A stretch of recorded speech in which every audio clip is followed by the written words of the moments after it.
Okey, strike lagi. Strike yang keempat.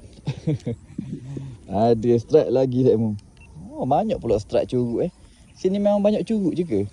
Tadi ada kasar sikit ada lucu. Oh.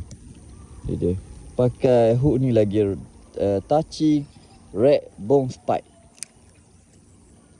Kita lepas. Nanti kita send up semula. Mak sekejap je ni. 5 minit je lagi balik lah. Ikan ni tak apa, dia duduk atas darat lama. Okey. Oh, memang banyak ikan sini tau. Okey, jom kita cari strike. Hook ni memang padu, senang strike.